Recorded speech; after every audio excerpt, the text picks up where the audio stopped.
தங்கச்சிக்காக இதை பண்ணுறேன், தம்பிக்காக இதை பண்ணுறேன், இது எங்கள் அம்மாக்காக இதை பண்ணுறேன், இது எங்கள் அப்பாக்காக பண்ணுறேன். இப்படி எப்போ பார்த்தாலும் உங்கள் ஃபேமிலிக்காகவே நீங்கள் வந்து யோசிச்சுட்டு இருக்கீங்க. உங்கள் ஃபேமிலிக்காக நிறைய சாக்ரிஃபைஸ் பண்ணுறீங்க. உங்களை பற்றி கூட நீங்கள் யோசிக்கிறது இல்லை, உங்கள் லைஃப்பை பற்றி நீங்கள் யோசிக்கிறது இல்லை, உங்கள் கரியரை பற்றி பெருசாக யோசிக்கிறது இல்லை அப்படின்னு நீங்கள் ஃபீல் பண்ணுறீங்கன்னு வச்சுக்கோங்களேன். நீங்கள் யாருன்னு பார்த்தீங்கன்னா நீங்கள் உங்கள் ஃபேமிலியோட ஸ்டார். இதை நீங்கள் ரியலைஸ் பண்ணியிருக்க மாட்டீங்க, உங்கள் ஃபேமிலி மெம்பர்ஸ் கூட ரியலைஸ் பண்ணியிருக்க மாட்டாங்க.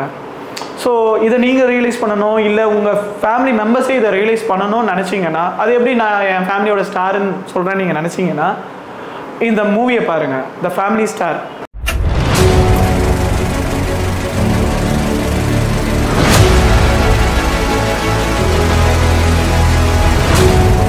இந்த படத்தோட ஒன்லைனர் சொல்லணும்னா, விஜய் தேவகொண்டா நம்ம ஹீரோ வந்து ஒரு மிடில் கிளாஸ் மேனாக இருக்கார். ஸோ 2 அண்ணனுங்க, 2 அண்ணி, அண்ணன் பசங்க, வயசான பாட்டி, இவங்களோட தான் வந்து வாழ்ந்துட்டு வர்றாரு. அண்ட் என்னதான் இவர் ஒரு மிடில் கிளாஸ் பர்சனாக இருந்தாலும் ரொம்ப ஒரு ஹேண்ட்ஸம் ஹீரோவாக தான் இருக்கார். ஸோ அதனாலேயே பார்த்தீங்கன்னா இவரை சுற்றி இருக்கிறவங்க, பக்கத்து வீட்டுக்காரங்க, ஆஃபீஸில் வேலை செய்வாங்க, நிறைய பேர் வந்து இவரை லவ் பண்ணுறாங்க. பட் இவரை லவ் பண்ணுறாங்க, ஆனால் யாரும் இவரை கல்யாணம் பண்ண விரும்ப மாட்டாங்க. ஏன் அப்படின்னு பார்த்தீங்கன்னா இவருக்கு இருக்கிற இந்த பெரிய ஃபேமிலி. அண்ட் ஏன்னா இவர் வந்து இவர் பார்த்தீங்கன்னா இவர் ஃபேமிலியே வந்து இவர் தான் வந்து தாங்குறாரு. இந்த ஒரே ரீசன்னால வந்து இவரை யாருமே வந்து கல்யாணம் பண்ணிக்க மாட்டாங்க, லவ் தான் பண்ணுறாங்க. ஸோ இப்படி இருக்கும் போது நம்ம ஹீரோயின் முரல் தாக்கூர் வந்து இவரோட வீட்டுக்கு வந்து ஒரு டெனண்ட்டாக வராங்க. அங்கே வந்து இவர் ஃபேமிலியோட எப்படி மிங்கிள் ஆகியிருக்காரு, இவர் ஃபேமிலியை எப்படி கவனிக்கிறாங்கன்ற பார்த்து அதை பார்த்தே வந்து வித்தியாசமாக இவங்களுக்கு வந்து ஹீரோ மேலே வந்து ஒரு லவ் வருது. இந்த லவ் வந்ததுக்கப்புறம் ஹீரோயின் வந்து நிறைய அவங்க ஃபேமிலிக்காக பண்ணுறது வந்து இவருக்கே ரொம்ப கஷ்டமாக இருக்குது. ஏன்னா ஹீரோயின் பார்த்தீங்கன்னா கொஞ்சம் வெல் ஆஃபாக இருக்காங்க.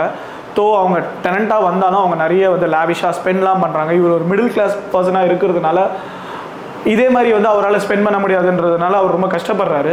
ஸோ இதில் வந்து அவங்க 2 பேருக்கும் ஹீரோயினுக்கும் நிறைய வந்து ரிஃப்ட் வருது. அதுக்கப்புறம் பார்த்தீங்கன்னா ஹீரோ வந்து ஹீரோயினை லவ் பண்ணிடுறாரு. திடீர்னு பார்த்தீங்கன்னா ஒரு நாள் வந்து ஹீரோயின் ஒரு சம்பவம் பண்ணிடுறாங்க. அந்த சம்பவத்துலேருந்து தான் வந்து இந்த படத்தோட கதையே ஆரம்பிக்குது. இந்த படத்தில் ஸ்டாண்ட் அவுட் சீன்ஸ் சொல்லணும்னு பார்த்தீங்கன்னா ஃபஸ்ட்டு ஒரு ஃபைட் சீன் வந்து ரொம்ப சட்டிலாக ஆரம்பிச்சிருந்தாங்க. அதில் வந்து கொஞ்சம் ஆர்டிஃபிஷியலாக இருந்தாலும் ஹீரோவை வந்து ரொம்ப அழகாகவே காமிச்சிருந்தாங்க. அந்த ஸ்டண்ட் வந்து ரொம்ப கேஷுவலாக ஃபைட் பண்ணியிருந்தார் ஹீரோ, ரொம்ப சூப்பராகவே இருந்துச்சு அந்த சீனு. அதுக்கப்புறம் பார்த்தீங்க அப்படின்னா ஹீரோ வந்து ஹீரோயினை பழிவாங்க ஆரம்பிச்சிடறாரு. ஏன்னா ஹீரோ ஒரு சம்பவம் பண்ணிடுறாங்க ஹீரோக்கு, அதுலேருந்து அவர் கடுப்பாயிடுறாரு. ஹீரோட டிரான்சிஷன் பார்த்தீங்கன்னா ரொம்ப அழகாக பண்ணியிருந்தாங்க. அந்த கேரக்டர் டெவலப்மெண்ட், ஒரு மிடில் கிளாஸாக இருந்துட்டு எப்படி ஒரு அப்பர் மிடில் கிளாஸாக மாறுறாரு. ஹீரோயினை பழி வாங்கணுன்றதுக்காக அவர் வந்து திருப்பி அவர் கரியரை ரீஸ்டார்ட் பண்ணுவார். அதை ரீஸ்டார்ட் பண்ணும்போது போயிட்டு ஒரு ஐஃபோன் ப்ரோ வாங்குறது, ஒரு புது பைக் வாங்குறது, அதை வந்து ரொம்ப அழகாக பண்ணிடுறாரு. அதில் பார்த்தீங்கன்னா கடைசியில் வந்து ஹீரோ வந்து ஹீரோயின் கிட்ட கொஞ்சம் மொக்க வாங்குறாரு. அதில் அவர் வந்து ஹீரோயினை ஃபேஸ் பண்ணுறதுலாம் வந்து ரொம்ப அழகாக நடிச்சிருக்காரு. அண்ட் இன்னொரு சீன் பார்த்தீங்கன்னா ஹீரோ வந்து ஒரு பெட்ரோல் பங்க்ல போயிட்டு 23 ரூபாய்க்கு பெட்ரோல் போடுவார். அதில் வந்து அந்த பெட்ரோல் போடுறவரே பார்த்தீங்கன்னா அது ஹீரோ வந்து ரொம்ப ஏழை நினச்சிப்பார். பணம் கம்மியாக ஸ்பெண்ட் பண்ணுறதுனால வந்து ஒருத்தர் வந்து ஏழைன்றது கிடையாது. ஸோ அவன் வந்து அவன் ஃபேமிலிக்காக வந்து கொஞ்சம் வந்து சிக்கனமாக இருக்கான்றது தான் விஷயம். ஸோ அதை வந்து ரொம்ப அழகாக சொல்லியிருப்பாங்க.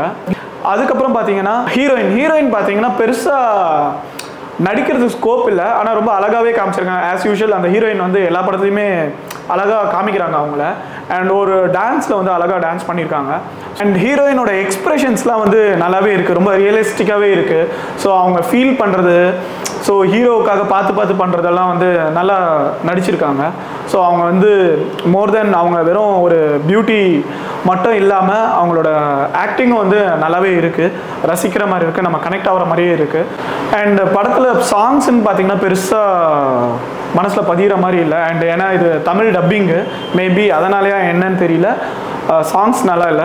சினிமோட்டோகிராஃபி பார்த்தீங்கன்னா நல்லாவே இருக்குது. ஏன்னா ஹீரோ வந்து அழகாக காமிச்சிருக்காங்க. அண்ட் ஹீரோயினை சொல்லவே வேணாம், அவங்க அழகுக்கு ஏற்ற மாதிரியே வந்து அழகாக விஷுவல்ஸ் வச்சுருக்காங்க.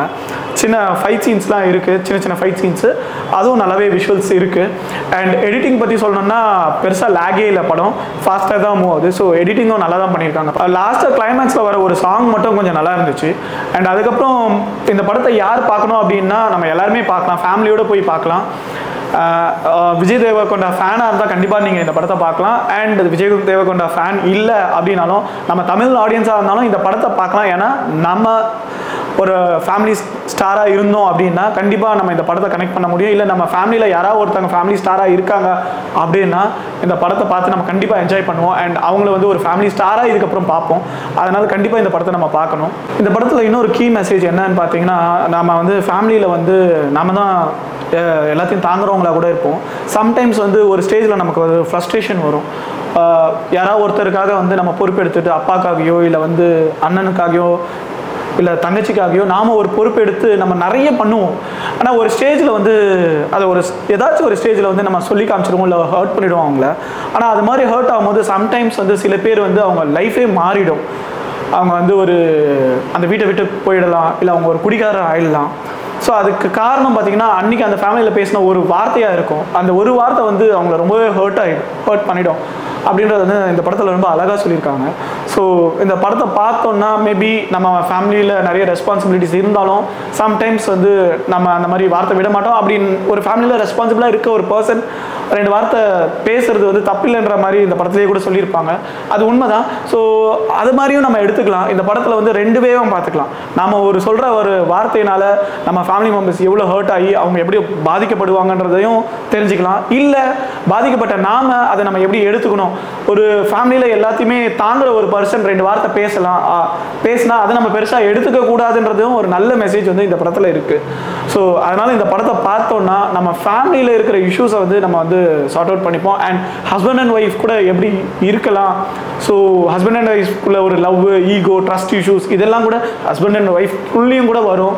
ஸோ அப்படி வந்து மீறி இருக்கிறது தான் நாம் அவங்கள பார்த்துக்கிறோம், அவங்க நம்மளை பார்த்துக்கிறேன்னு சொல்லி மேரேஜ் பண்ணிக்கிறதுக்கான அர்த்தன்றதை கூட இந்த படத்துலேருந்து நான் ரியலைஸ் பண்ணுறேன்.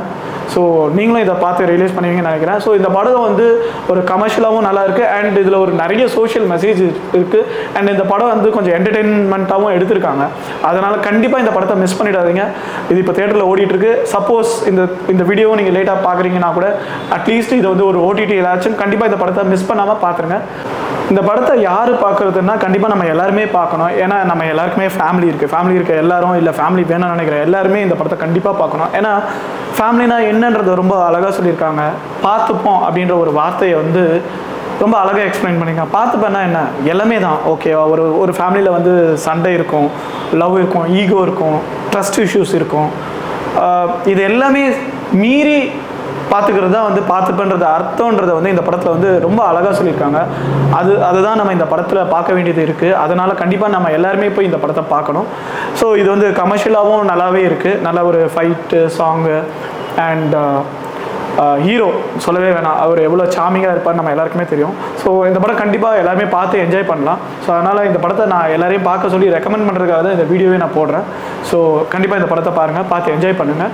நல்லா இருந்துச்சுன்னா கமெண்ட்ஸில் கமெண்ட் பண்ணுங்கள். தேங்க்ஸ் ஃபார் வாட்சிங் கைஸ்.